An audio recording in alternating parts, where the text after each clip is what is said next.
To the cloud, if you please. Perfect. All right. I think everybody's back. If not, they'll be rejoining us in just a moment. Looks like about half of there we go. All right.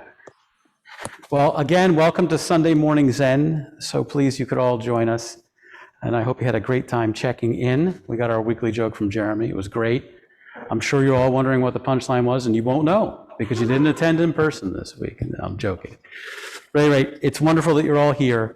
And of course, every week I make the same announcement about generosity, and that's what makes the center go. This one's a slightly different one in that the thing we're most asking for folks to do is to grace us with your presence at our upcoming 10-year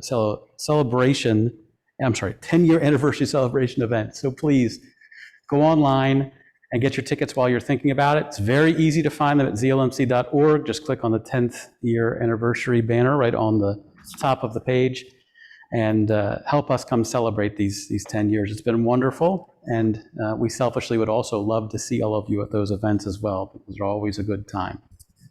This morning, Sensei is going to make the announcement for this morning's speaker. So I'll turn it over to Sensei. Thank you, Shikan. Good morning, everybody, and nice to see you all here.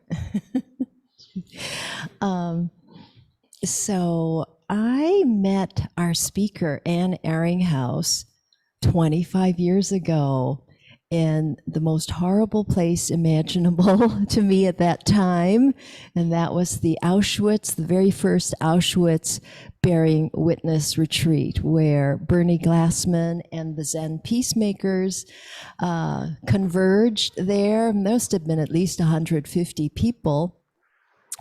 And at that retreat, for me, it was really a plunge into fear because this was a place where millions of people had been systematically murdered. It was a death camp that the Nazis held, one of, I don't know how many, 10, 15, 20. And Joshin, Roshi and I traveled from Hawaii to be there. And at first I was like, I am not going to, what kind of retreat is this? I do not want to go there. And then with some time passing and Roshi was like, I'm going. So I said, well, you know, this is interesting. I guess I need to really face fear here.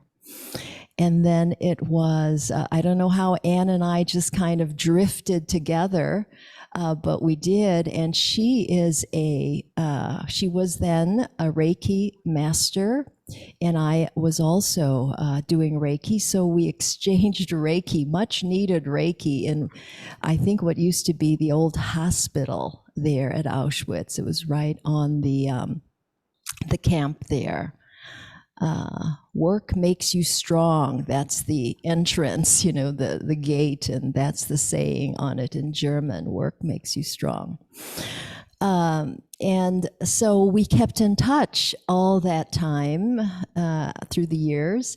And I know she is a fantastic professional photographer as well as a poet. And I asked her when COVID began, you know, would she like to join our poetry circle? And she said yes. And she has read some of her wonderful poems. She's written a few books as well.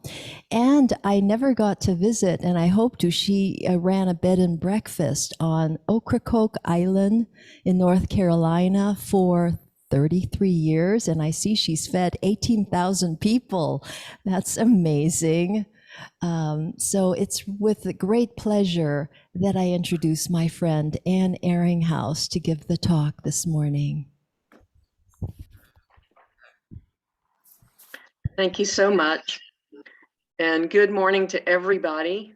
I'm happy to see some people I recognize from the poetry circle. And I want to say to Sensei June and Roshi Robert that I'm sure they're going to hear things about me today that they never knew, and maybe about Auschwitz that they never knew. And I hope what I have to offer is useful, not offensive in any way. It certainly is not meant as that. So I want to start with a little background about how I even ended up at Auschwitz. At the time of the retreat, I was living on this island off the coast of North Carolina, where I have lived for 50 years and still live part of the year, not full time anymore. I grew up in a household that was totally affected by war. My dad had been to World War II and later the Korean War, but in World War II, he was really changed. He came back very changed from who he was. And growing up in our household it wasn't like a little camp, but it definitely had a military influence all the time. And I have a really free spirit, and I wasn't interested in living with the military. At the top of the stairs in our childhood home was my dad's uniform, because he was ready to go back to war at any moment. He was on 24-hour call until 1972. And as we came up the stairs to go to our bedrooms, there would be his uniform hanging and his duffel bag. So it seemed like the war hadn't ended and we might be starting tomorrow, and he was prepared to leave within 24 hours. So this was this wasn't fun. I didn't like seeing that uniform all the time, and thinking about how he might leave at any minute.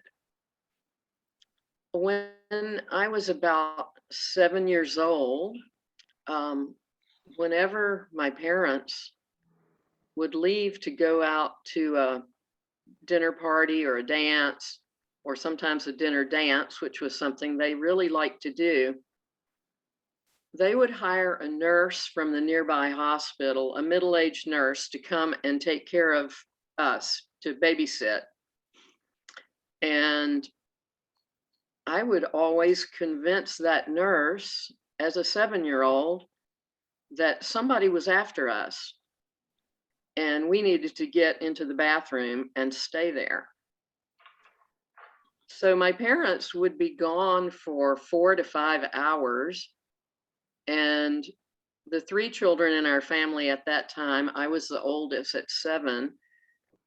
Then my brother was 6 and my other brother was about 4.5. We would sit in the bathroom, mostly in the tub, not with water. And the nurse would sit on the toilet because that was the only chair in the bathroom, really.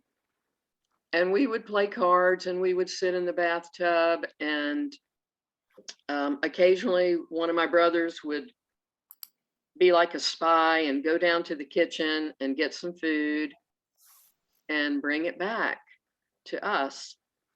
My parents would come home. We lived in a 2-story house, so we were upstairs in the upstairs bathroom. My parents would come home and we'd be in the bathroom. And this happened time after time, and they kept changing the nurses, trying to get someone older, more, who would not be convinced that this is what had to happen. But this went on and on as a child. I didn't know what this was about.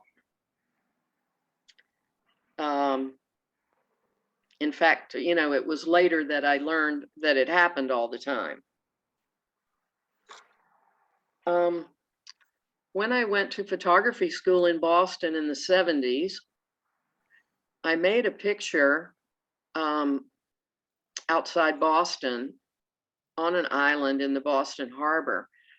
And in the picture, I'm standing in this old burned out garage, and I'm taking a picture through the window, and the window is broken and cracked, and I'm looking through the window, and there's a barbed wire fence. And then beyond the barbed wire fence is a beautiful meadow. And I made this picture with infrared film, which is a film that records anything that's living. And of course, the greenery of the meadow looked very white and beautiful and radiant, in contrast to the inside of the garage where I was, which was quite dark and damaged and sort of burned up. Every time I looked at this picture, I went into an altered state that I did not understand. And I showed this picture to a lot of people in the photography school and asked them, you know, what do you think of this picture? And many of them said, well, it's really powerful, but you know, that's kind of it. And for me, it was much deeper than that and much bigger than that. And again, it felt like I was just being led to something that I didn't understand and I didn't know what it was. I skipped one part, which was when I was in the 6th grade. I met my first Jew. I grew up in the South, and in my school, I don't think there was more than one Jew. And I went home and told my mother I wanted to be Jewish. And she said, no, you can't do that. But I felt it very strongly. And I always sat by this person on Fridays when she brought special food to school. And I really wanted to be part of sharing that, but I didn't know how to. So then I asked my mom if I could be a Jew, and she said no. So all these things were kind of gradually happening, some big blocks of time in between. And then in 1993, I went to a town meeting, and as I arrived at the town meeting, people were leaving the building, crying and upset. This is in the town where I lived on the island, and I did not know what had happened. I was a little late to the meeting. When I went into the meeting, all the chairs were scattered everywhere, and I saw somebody lying on the floor. I put down my backpack and I walked over to the person's feet, and I put my hands on her feet. And then internally I said, you know, send in all the energy I can handle to help this person. I didn't know who it was. I didn't know what had happened. I had no information whatsoever. And immediately I felt a tremendous amount of energy coming through the top of my head, down through my hands, and into the person. And then the person took 3 breaths, and the only people around her were the EMTs who were trying to save her. And they saw the 3 breaths, and everybody said, okay, she's back, she's back, she's breathing. And then that same energy that had gone into her body came out, came up my arms, and went out my head. And in that moment, I knew that she had died. I just knew it. And at that point, I had not been around many people who had passed. So I just stood up and I went outside, and I just felt like my life had just changed forever. And I went home, and from that moment on, I had what's known as a Kundalini Awakening. You may have heard of this. If you haven't, it's dealt with in Chinese medicine and Hinduism, ancient cultures. It's an awakening of spiritual energy from the base of the spine, and it comes up through your body. It can take a long time. In my case, it took about 7 years.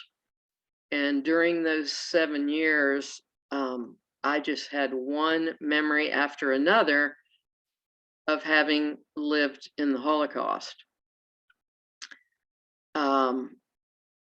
I read everything I could about it. I didn't know what to do about it. I tried to get help. I wasn't lucky enough to find much. But in today's world, I can be that help for some other people. And that's been a real honor. So all of this was happening before I went to Auschwitz. And in 1996, I was reading a magazine in my bed at night on the island, and I saw this tiny little ad that talked about walking meditation at Auschwitz. And I remember just closing that magazine as fast as I could, and I thought, oh no, I'm going there. And it didn't feel like a choice. It felt like I have to. And so immediately, I mean, the very next day, I called New York and signed up and started raising money to go there and participate.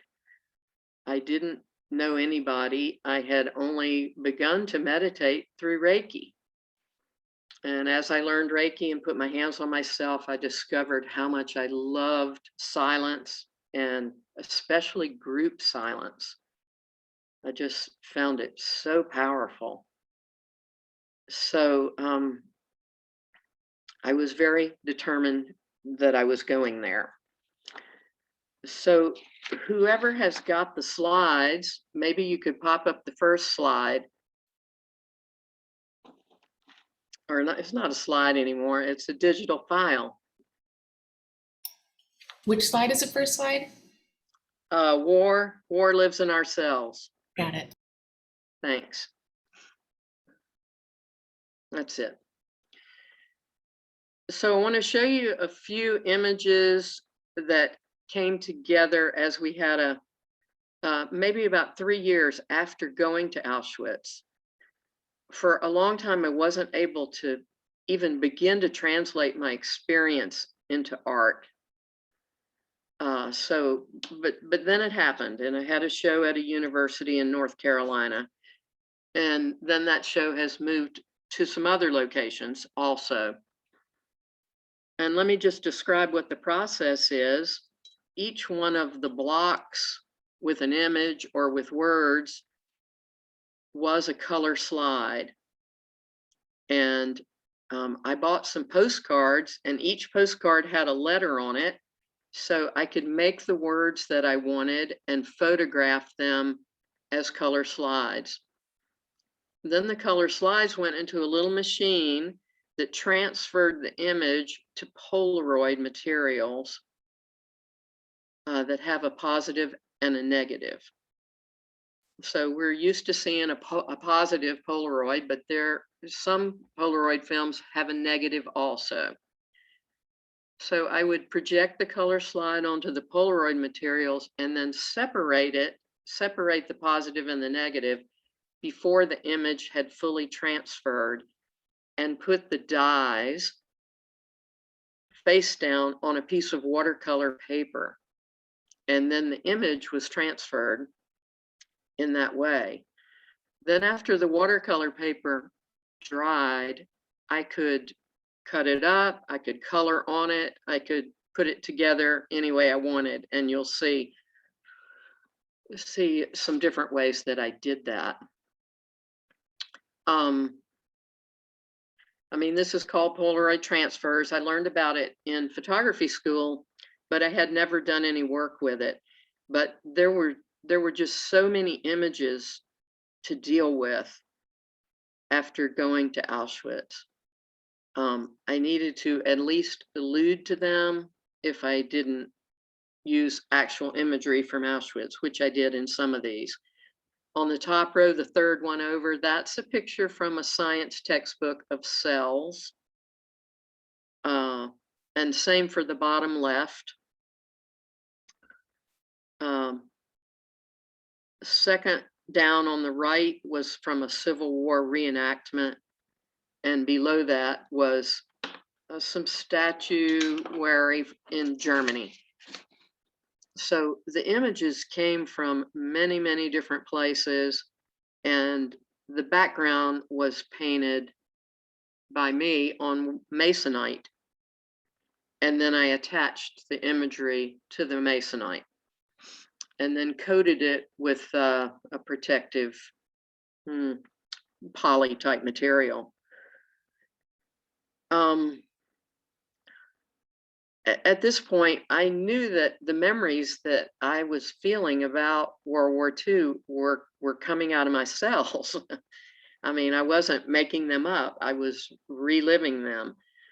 And I knew it had been triggered by putting my hands on the woman who had died, and her spirit had already left her body, but it came back in through me, and then it went out again. And in that transmission, that's what tremendously affected me and has affected me ever since.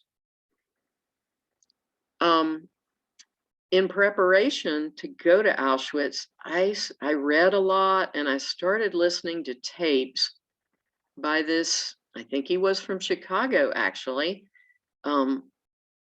psychologist named Robert J. Lifton. I can't see any of y'all, but if anybody knows him, anything about him, I'd love to hear about it. But I was listening to some tapes by him in my car, and he kept saying the word Holocaust, Holocaust, Holocaust. And all of a sudden, it was like the word just cracked open. And I heard the word as holy cost. Holy cost. And then the next word that cracked right open was Nazi. And I suddenly heard it for the first time as not see. Not see. So let's go to the next slide. What's Sorry. the name? Digital file. The Holy Cost is number 2.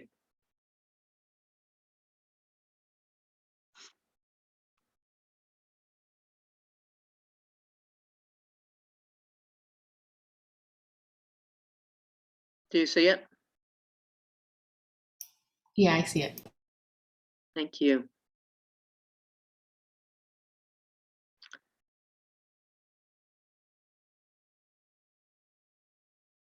That's it. So the whole show really became for me about this right here, the holy cost of Nazism. And I see Nazism as denial of humanity, denial of so many capacities that humans have. And we are still struggling today with things we don't want to see. Things that are hard to admit.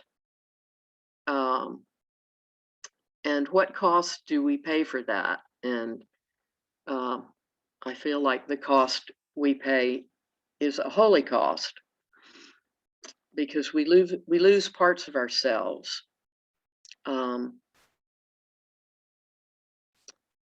And how do we get those parts back? This has really been the work that I have done in the last 25 years that emerged out of these insights, gifts, whatever we could call all this. I help people feel what they don't want to feel, or feel into places of themselves, their own body, their own life, where they have been wounded and they have just left those places. And because feeling those places seemed impossible. I'll say more about that. Let's move to the next slide, which is called Pray.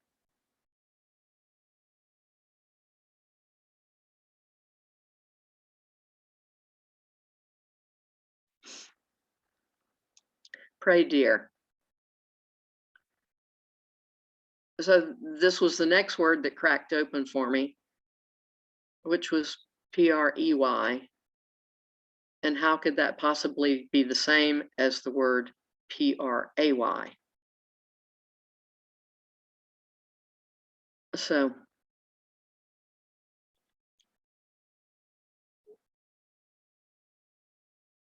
just give everybody a minute to look at it. And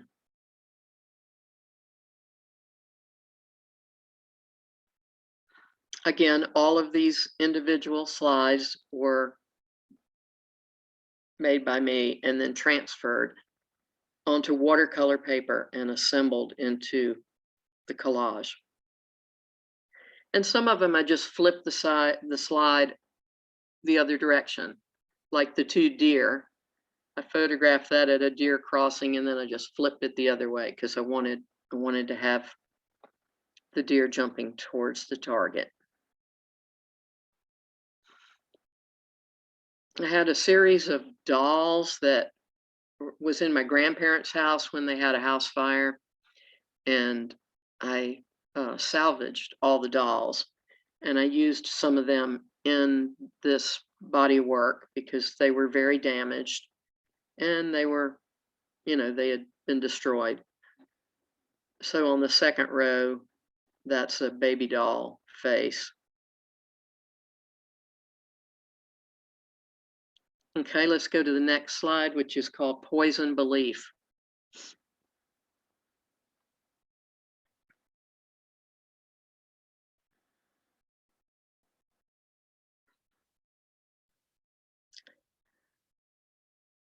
So this down at the bottom is Arbeit macht frei.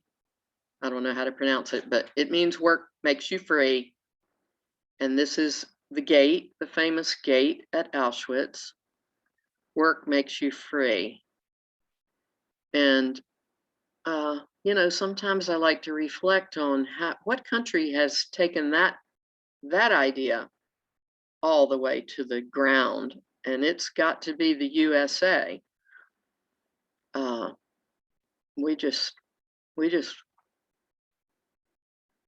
We've gone too far with work, and it's not making people free. So I think it's really interesting that concept came from the Nazis. I photographed this big giant spider that was a sculpture, was on the side of a barn in South Carolina. So I just collected these images anywhere I could. And then I worked with a big light table, which is a table with lights underneath, so I could spread the slides out and gradually find how they wanted to go together.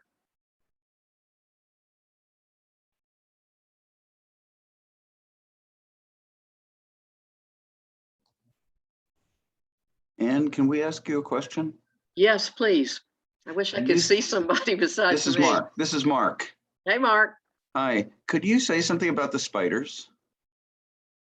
Well, it's the same spider. I used it more than once. And I was bitten by a black widow spider. I think it was after I came back from Auschwitz. And so that got me focused on poison and how difficult it is to get poison out of a system, a body system. And then I began to learn about the native belief that poison can be medicine.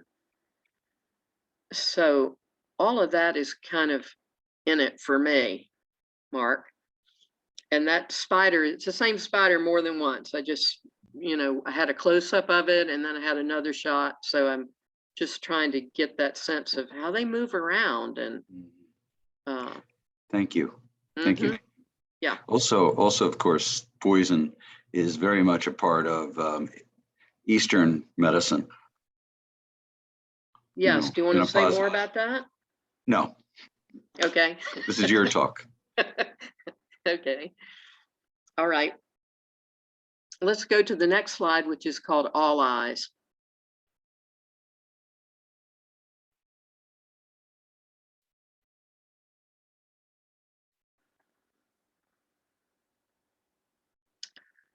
So the next word that cracked open was allies.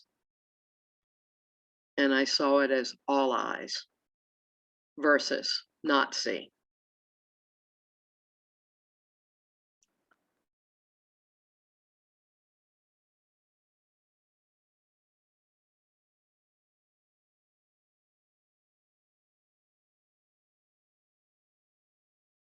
I called this blood memory. It felt like the memories were somehow coming out of my blood.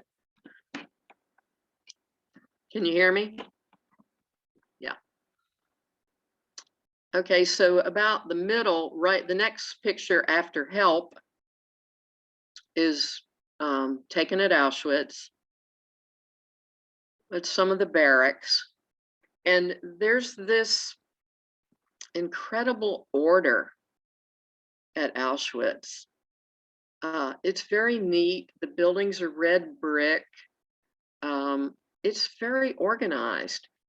And when we were there in 1996, that was 50 years after the war had ended. And the trees were just really beautiful and growing. And I remember one night that we were living inside the barracks of Auschwitz. And each day we walked, there were 150 of us, 75 from the US and 75 from Europe. And each day we walked from Auschwitz to Birkenau. And it was about 1.5 miles, which wouldn't have been too far, except that there was snow on the ground and it was cold. And we walked in the snow. And when we got to Birkenau, that's where the train came through. And we made a big circle on the railroad tracks and we chanted and we meditated and we read aloud the names of thousands of people. We would break up into different groups. There were 4 traditions there: Buddhist, Christian, Sufi, and Judaism. And there were leaders of each tradition there. And when we would go into breaks, you could decide which group you wanted to go with. And we did that. The very first morning that we had breakfast at Auschwitz, I mean, in the barracks, we went to a kitchen. I reached up to the table at breakfast and put 2 hard-boiled eggs and a couple of chunks of cheese into my pocket. And I don't know why I did that. It was non-thinking. I just did it. And then when we got to Birkenau that day, it was our first day. At lunchtime, there was a food wagon that came to give us something. And what they gave us was, I wouldn't even call it soup. It was liquid. It pretty much had nothing in it, had a little flavor to it. And that was it. And there was nowhere to get away from the cold. So we just stood outside in the cold with the snow, eating that warm water soup. And at some point I reached in my pocket and pulled out a hard-boiled egg and people were stunned. You know, where'd you get that? And then I had a piece of cheese, and I traded part of my cheese for some chocolate with somebody who had some chocolate. So somehow my body was way ahead of me in terms of survival. And I was just, I don't know, I was just doing whatever came to me. And that's what came to me. Well, the next day, everybody had hard-boiled eggs and whatever else was on the breakfast table. So, or not everybody, but more people. But, you know, for me, it was really realizing something was happening that I really wasn't in charge of. So let's go to the next slide, at attention.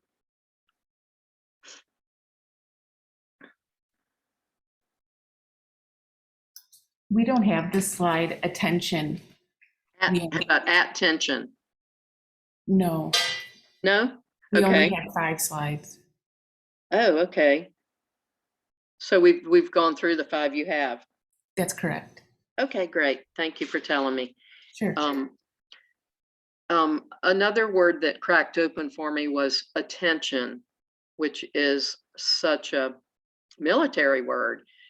And it broke in half and became at tension. And at the same, I had started studying this body work that deals with body defenses, and I really felt how much the military, you know, fosters defenses, and how that carries over into our own civilian lives. When we're scared, we're defended and we tighten up. And if we tighten up all the time, how do we stop? When do we stop? And then we don't even notice that we're tight. So there was a piece called At Tension. And then, of course, the opposite of that in the military is at ease. At ease. But when people go into the position for at ease, it's not really that easeful, but it's better than tension. So I don't know, all of that, all of the words just started cracking open. And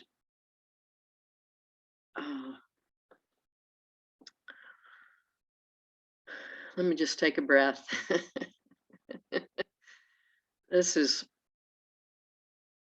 I really appreciate y'all listening. Oh, there we go. There's at tension, armor, amor, ease, let go, surrender.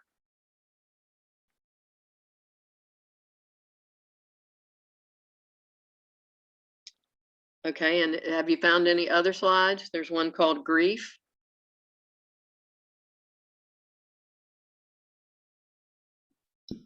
I found the other attachment, so just one more moment, they'll start coming up slowly. Okay, thanks. Thanks.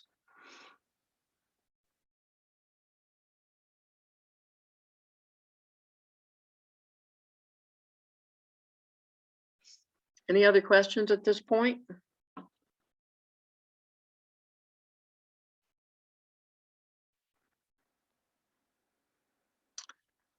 So I want to just say that what really happened for me, I appreciate how Sensei June said she plunged into fear. I plunged into grief. And that's what happened to me at Auschwitz. This is an image of it. I am grief. I really, absolutely, totally became grief. I had no thoughts about it. I just became it. And I couldn't stop it. It was really powerful. And it really opened up my heart. Like I never could have imagined.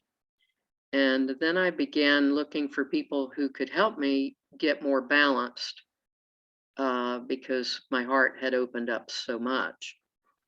What I didn't know at that moment was that I had had a chakra opening. My heart chakra had just completely opened, and I was losing a lot of energy out my heart. Luckily, I was going to Berkeley to study there at a couple of different schools, and one of them was Chinese medicine. And two of the acupuncturists there were able to help me and got my heart more settled down.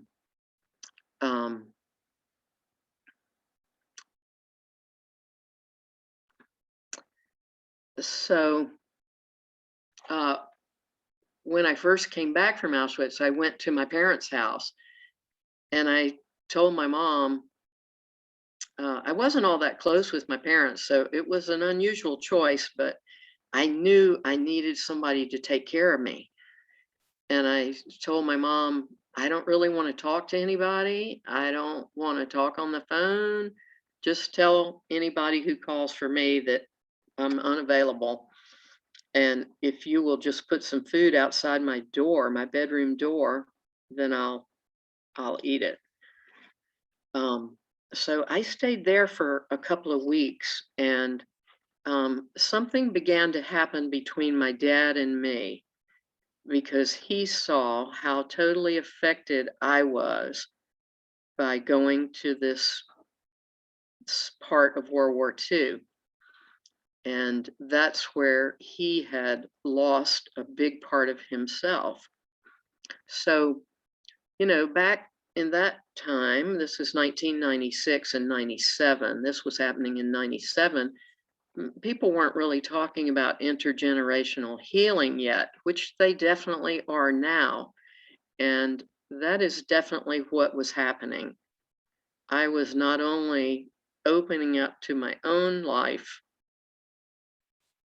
but I was mirroring to my dad the pain and the grief that he never let himself feel about being in the war. So something changed between us, and that was very, very beautiful and precious.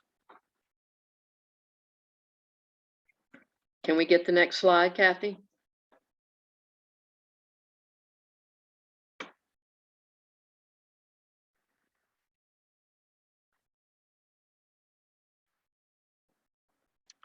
Well, that's okay. The next slide is, Sit with it. Sit with it. well, we can, yeah, that'll be good.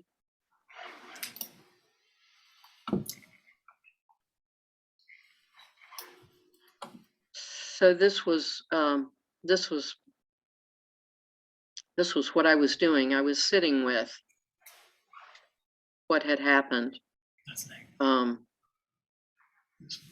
And I photographed a lot of different chairs. In fact, I did a whole photography series earlier than this about chairs and where people put chairs and who wants to sit there and does it look like a good place to have a really good conversation or not. So anyway, this was one of the later slides. Okay, let's click out of the image and can we go back to the whole group? I don't want to just be, can we get the whole group on the page?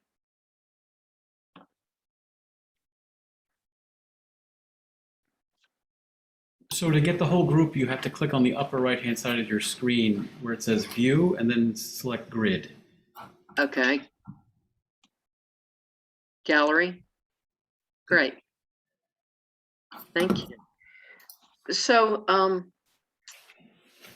this is kind of the background and what it takes me to in our small group.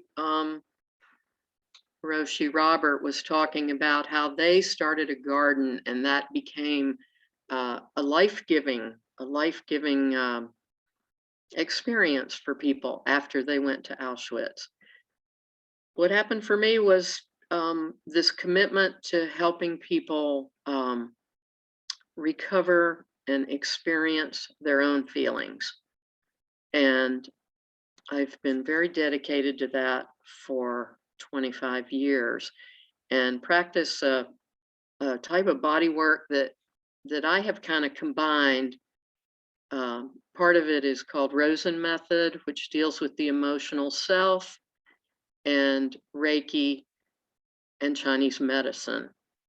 So I kind of put those three things together, and it's very gentle and it's very client centered. And it is not about my agenda for anybody. I don't have an agenda for anybody. Just trying to keep up with who's got an agenda for me. So I really believe that we're evolving into our feelings. They've been left out for so long, and so many of them are about pain and loss. And we've got to get around to feeling them because they don't go away. I was in a Rosen method workshop and saw a 72-year-old man finally feel his grief about his grandmother, because when she had died, his parents had said, "You better be a strong boy. You're a big boy. We're not going to cry at that funeral." Well, he really loved his grandmother and he wanted to cry, and he held that in until he was 72 and he was a minister. He said, "I've done every workshop in the book." He said, "But I never got to this moment where he just let it out, and here it came." And it might sound scary, and but it really isn't. It's more like the greatest relief ever, not to be holding these things anymore inside. I'm really committed to the transformation of war. And I know that sounds pretty big, but war has followed me everywhere I've ever gone. And it's all been World War II. When I bought this house on the island, I did not know that the first person to live there was the commander for the Navy base in World War II on the island. And he was the first person to live there. Lately, I've been working in the national parks, and I just got an artist residency in a park in Washington State. And they said, "You'll be living in a cabin that was built for one of the officers in World War II.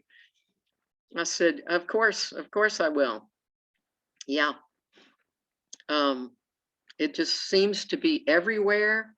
And that isn't even counting Vietnam and Afghanistan and all the wars that are making future loss and grief and suffering. We've got to come up with some better ways. And I know I'm talking to the choir right here, but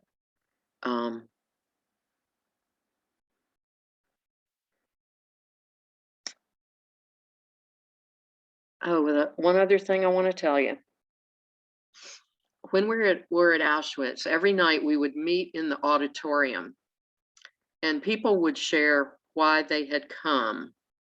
And it was all kinds of unbelievable reasons. I mean, everything.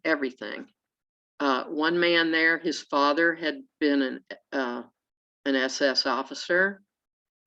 And after the war, his dad came home and turned their house into a little camp.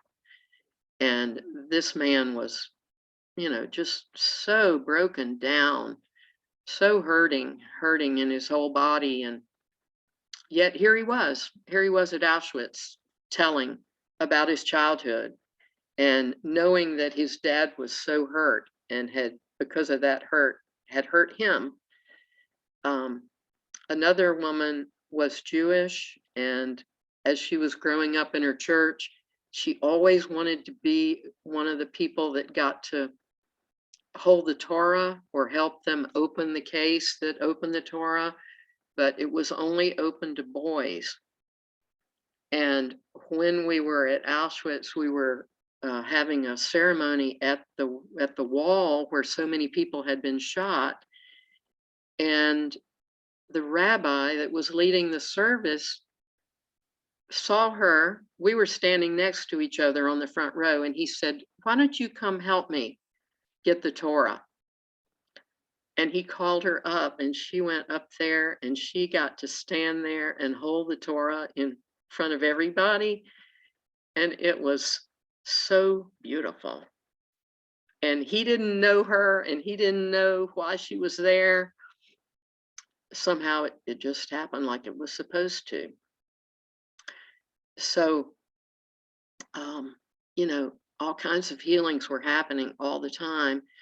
And then this Polish psychotherapist stood up and said she wanted to tell us that in the 12th century, the name of the town was Auschwitz. The Nazis changed it to Auschwitz. The original name was Auschwitz, and it was the site, it was a pilgrimage site for a 12th century church. And people came from all over Europe to go to this mystical site, which the Nazis, as they frequently did, they turned everything upside down, you know, turned it backwards. But it had been a mystical site. And the original meaning of the name Auschwitz, which is why they named their town this, was sacred enlightenment. Sacred enlightenment.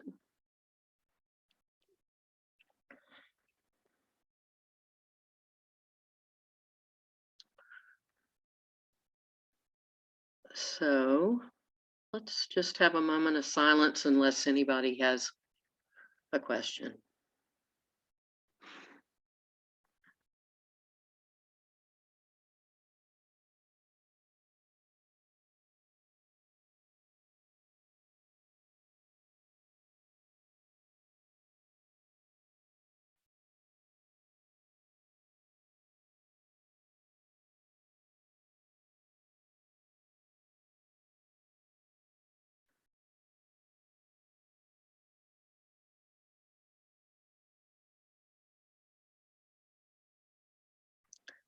Thank you so much for listening and letting me tell this.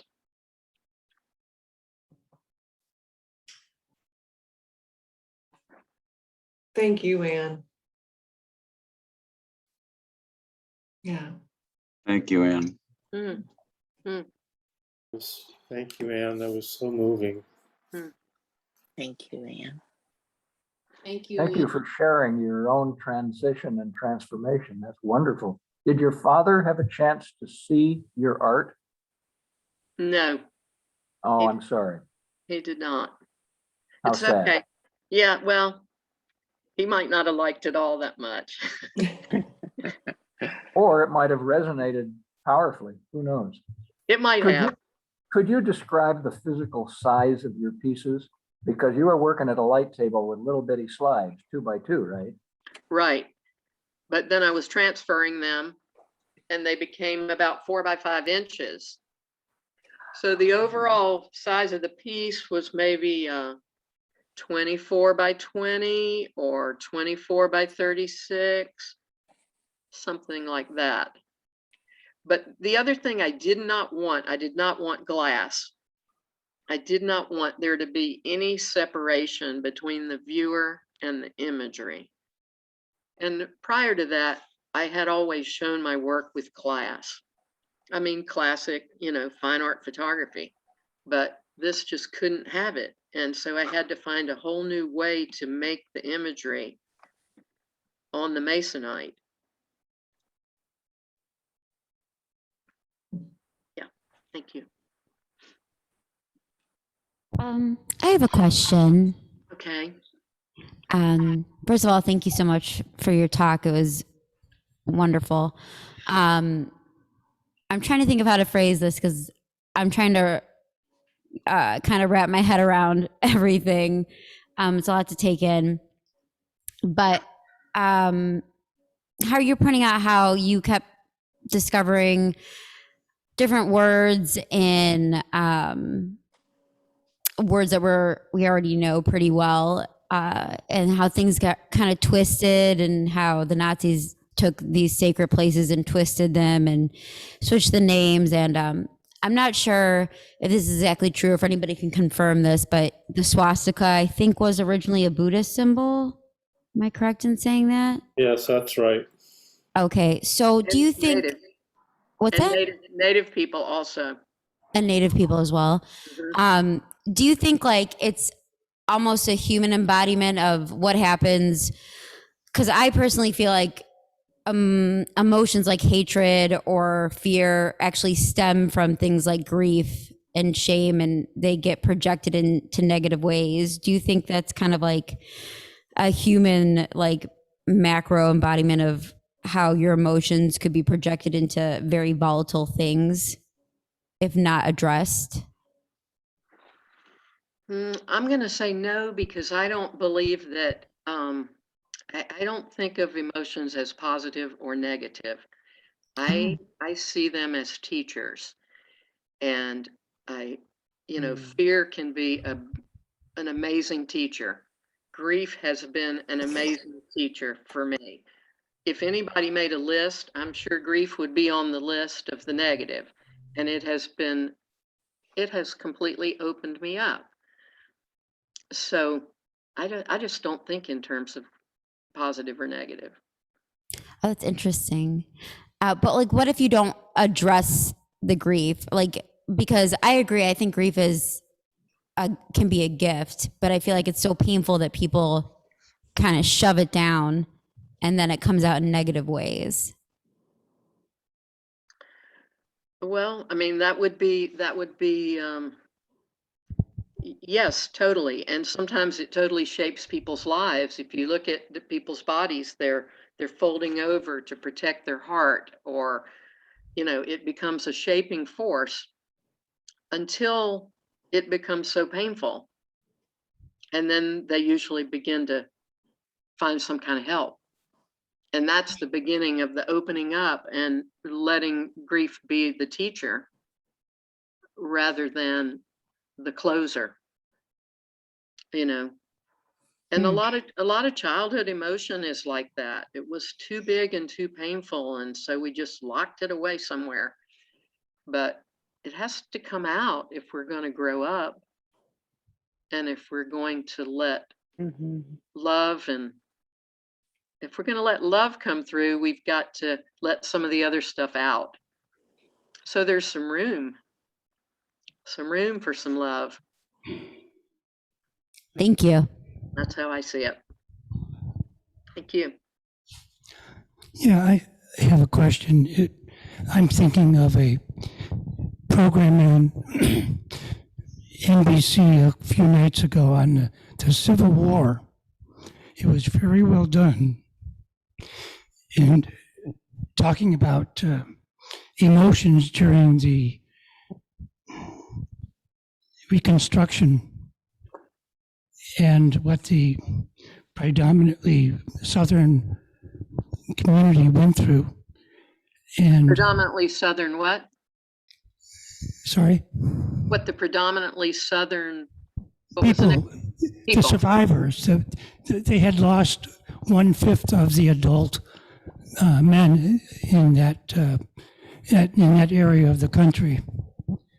And talking about slavery, how slavery has not been much of the discussion of what caused the war and what to do about it. And it was a lot of scenes about American schools and how the teenagers are dealing with the Civil War, but in terms of history and how that suppressed feelings, how in the South, those repressed feelings of what slavery was really about, and how we are now dealing with that today. So thank you for what you were saying today. Yes, Yes, lot of and I want parallel. to tell you that two of my friends from high school, one black and one white, have just discovered in the last 6 months that one of them's great-great-grandfather owned the other one's great-grandfather. And the two of them are traveling around to schools and churches telling their story of how they discovered this and what they're now doing about it. So, you know, we just got to have more of these secrets coming out, whether the secrets are in our own bodies or the secrets are in our family history. Yes, thank you. I wanted to see that show, but it came on too late. It was 10 o'clock in the South.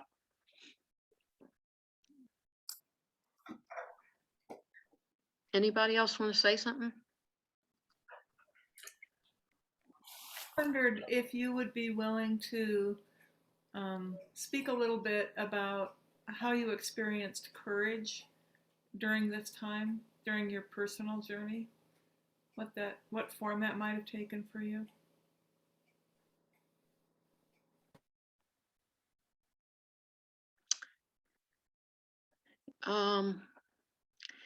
I would have to say my connection with Reiki was a big part of